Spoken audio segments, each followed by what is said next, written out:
João Magalhães, como eu falava com Ezequiel Araújo, na política tudo pode acontecer. Pode sim. Estamos em 2025, para 2026, praticamente um ano e meio ainda. Né? Processo eleitoral, mais de um ano e meio. Né? É muito longe, né? Muita coisa pode acontecer. E por falar em processo eleitoral, em 2025, preparação, vamos retomar aquela polêmica relacionada aos deputados do Progressistas. Né? Porque o prazo está acabando. Né? Hoje é dia 7, né? 9 dias, né? Contagem regressiva. Vamos contar. Para Marden Menezes, Bárbara do Firmino e Thales Coelho deixarem o partido sem retaliações. Foi a ordem da bancada, né, de deputados estaduais, e o presidente do partido, Joel Rodrigues, foi bem claro. 30 dias. Um ultimato, né? Ele falou no dia 16 de dezembro, então vamos contar aí até o dia 16 de janeiro.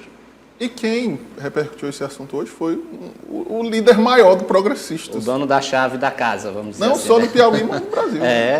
Exatamente, foi o senador Ciro Nogueira, Natan. Ele encontrou a nossa equipe de reportagem hoje pela manhã e comentou esse assunto. Só recapitulando, de fato, no dia 16 de dezembro, Joel Rodrigues, presidente do Progressistas, reuniu a bancada de deputados estaduais e decidiram: Bárbara do Firmino, Marden Menezes e deputado Thales Coelho têm 30 dias para sair do Progressistas sem sofrer qualquer tipo de sanção, sem serem acusados de infidelidade partidária, sem o partido reivindicar um mandato, sem enfrentar um processo de expulsão. Esse prazo, obviamente, está acabando, porque dia 16 de janeiro já está bem aí, na outra semana. Então, hoje, o senador Ciro Nogueira falou sobre o assunto, vamos ouvi-lo. Conversar com esse deputado, a tendência é que eles saiam do partido, porque nós temos que montar a nossa chapa com pessoas com perfil de oposição, né? Não é justo a pessoa estar no governo e vai competir com as pessoas que estão fora do governo. Mas não queremos, eu sou contra a questão de expulsão, o partido é um partido plural, mas nós esperamos que cada deputado tome o seu caminho na opção que ele fez política do nosso estado. Nós temos que ter um grupo de oposição forte, mas para isso temos que ter pessoas que sintonizam com a oposição. É chegado no momento de criarmos uma opção política capaz de trazer investimentos, prosperidade, desenvolvimento. O Piauí não pode ficar eternamente um estado em que a grande maioria da população só deixa de herança para os seus filhos Bolsa Família. Nós temos que ter outro perfil político, mas para isso a oposição precisa apresentar esse projeto. Natan, chama a atenção essa história do prazo. Senador muito político, diz bem claro que não fala em expulsão, ele é do diálogo, né? Então, quer que os deputados saiam do partido.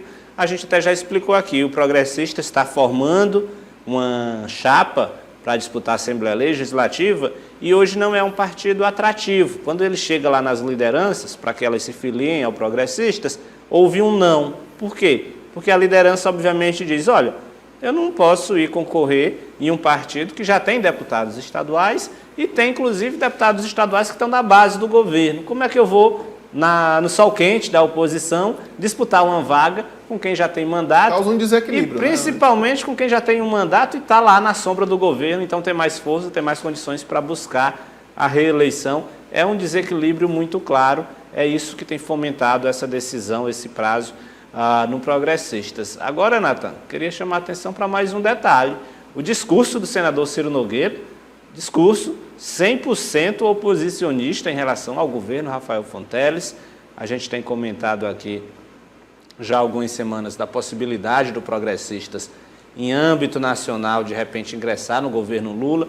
Isso automaticamente levaria a uma possível mudança de cenário no Estado, mas Ciro Nogueira é muito taxativo ali, uma fala muito firme na oposição ao governador Rafael Fonteles. Caso aconteça essa aliança lá em Brasília, provável que aqui no Piauí Ciro Nogueira continue nessa estratégia de ser oposição a Rafael Fonteles.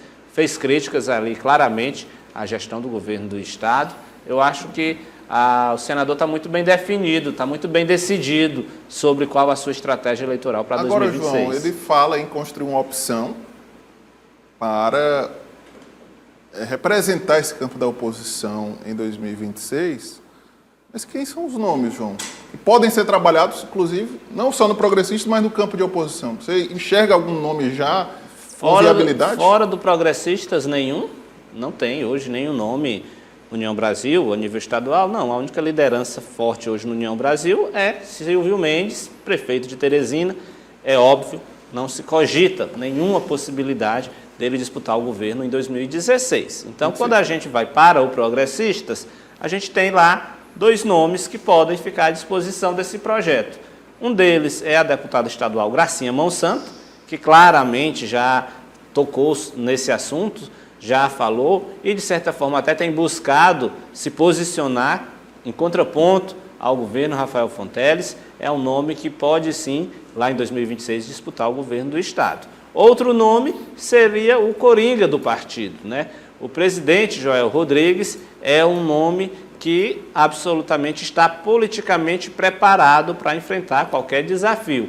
Se lá em 2022, que estava mais difícil para ele disputou o Senado Federal contra o Wellington Dias e diga de passagem, quase ganhava a eleição, porque a diferença foi muito pequena. Joel Rodrigues esteve ali a poucos passos de ganhar uma eleição para o senador. Então é óbvio que em 2026 ele está preparado para, de repente, se for para concorrer ao Senado, ele tem como concorrer. Se for para disputar o governo, ele tem experiência política para isso, é bom lembrar. Governou a cidade de Floriano, uma das principais cidades do Piauí, por 4 vezes.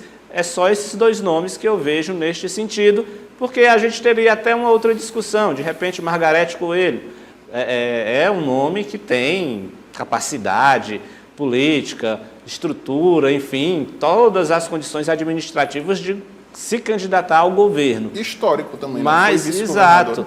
Mas eu não vejo nela a disposição, a disponibilidade de se apresentar como uma alternativa ao governo Rafael Fonteles. Eu vejo Margarete Coelho, inclusive, um pouco ausente até do Piauí, né? Ela por ocupar um cargo no SEBRAE nacional, sim, né, está ausente das agendas aqui no estado do Piauí. Não é um nome que tem se mostrado, né? Porque quem tem intenção de disputar o governo, naturalmente, nesse ano, que não é um ano de eleição, precisa mostrar trabalho. Precisa, inclusive, visitar o interior. Visitar o interior do estado. Né? Sim. Margarete não tem feito isso. A situação dela, do ponto de vista até prático, é até um pouco complexa, caso ela tentasse se viabilizar como candidata de oposição. É bom lembrar que, claro, o SEBRAE é um órgão autônomo, mas a gente sabe a influência que, obviamente, o governo federal tem nessas indicações. Então, ficaria muito complicado ela se manter numa diretoria administrativa financeira do SEBRAE e aqui no Piauí fazer oposição, de repente, aos governos petistas.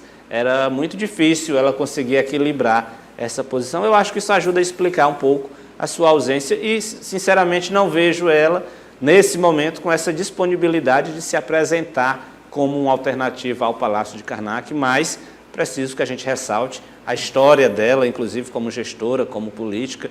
Acho que ninguém questiona, né, a capacidade técnica, administrativa e política de Margarete Coelho. Agora, realmente não vejo nela essa disponibilidade. Então, fica Gracinha Monsanto e Joel Rodrigues, esses 2 nomes aí que podem ser trabalhados para o governo do Estado em 2026 pelo campo da oposição.